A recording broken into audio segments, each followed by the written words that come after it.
We provide you the platform to turn your dreams into reality. Give wings to your aspirations with KR Mangalam University.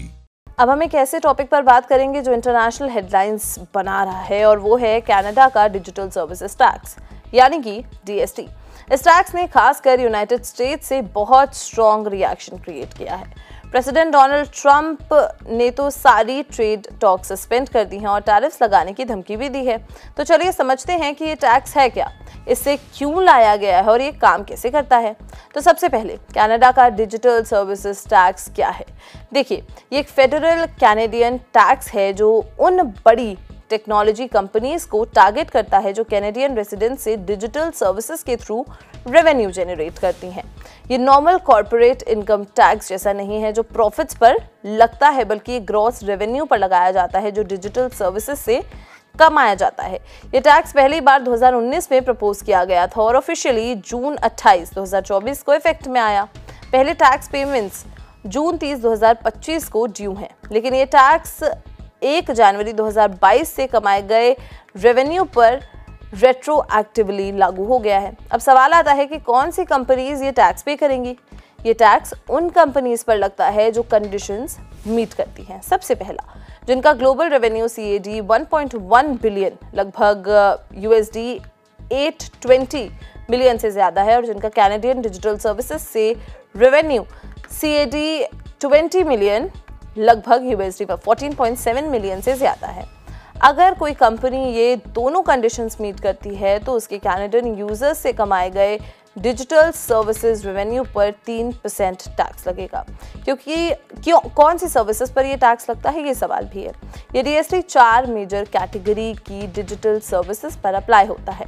सबसे पहला, online market places जैसे Amazon, social media platforms जैसे कि Meta, x, Facebook, digital advertising services और user data की cell या licensing. और important बात यह है कि ये टैक्स तब भी लगता है भले ही डिजिटल सर्विस प्रोवाइडर की कनाडा में कोई फिजिकल प्रेजेंस ना हो। इस टैक्स का एक बहुत कंट्रोवर्शियल एस्पेक्ट है इसका रेट्रोएक्टिव इम्प्लीमेंटेशन, यानी ये 1 जनवरी 2022 से लग रहा है। कनाडा की गवर्नमेंट का कहना है कि रेट्रोएक्टिवली उस पीरियड को कवर करती है जब कनाडा ने टैक्स को इम्प्लीमेंट करने में देरी की थी, क्योंकि वो OECD led global tax negotiations के आउटकम का वेट कर रहे थे। क्योंकि वो टॉक्स स्टॉल हो गए, कनाडा ने अपनी टैक्स पॉलिसी आगे बढ़ाई और इसे रेट्रोएक्टिवली लगाना शुरू किया। यूनाइटेड स्टेट्स इस पर इतना स्ट्रांगली रिएक्ट क्यों कर रहा है। इस टैक्स ने US गवर्नमेंट और प्रेसिडेंट डोनाल्ड ट्रंप से काफ़ी क्रिटिसिज्म झेला है। ट्रंप ने इसे अमेरिकन टेक्नोलॉजी कंपनीज जैसे कि अमेजॉन, मेटा, गूगल और ऊबर पर डायरेक्ट ब्लैंड अटैक बताया है। इन कंपनीज पर टोटल $2 बिलियन का टैक्स बिल आने का अनुमान है। हाल ही में 28 जून 2025 को ट्रंप ने कनाडा के साथ सारी ट्रेड टॉक्स को तुरंत खत्म करने का अनाउंसमेंट किया है और कैनेडियन एक्सपोर्ट्स पर नए टैरिफ्स लगाने की भी धमकी दी है।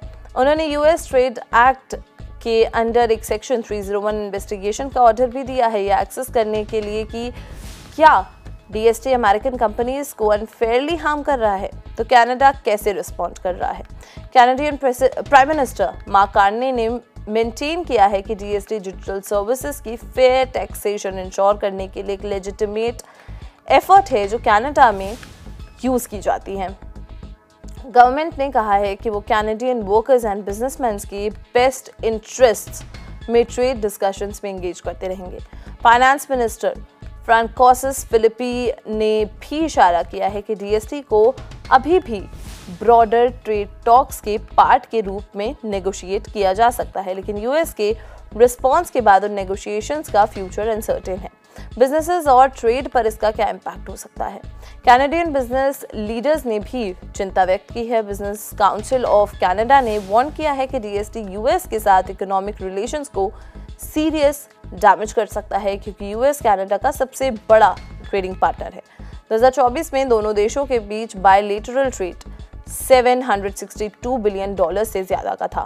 ये नए टैरिफ्स और ट्रेड डिस्ट्रप्शंस कई इंडस्ट्रीज को अफेक्ट कर सकते हैं, जैसे ऑटोमोबाइल्स, एनर्जी, डेयरी और एल्यूमिनियम, जिससे दोनों इकोनॉमीज में रिपल इफेक्ट्स हो सकते हैं। क्या दूसरे कंट्रीज में भी ऐसे टैक्सेस हैं?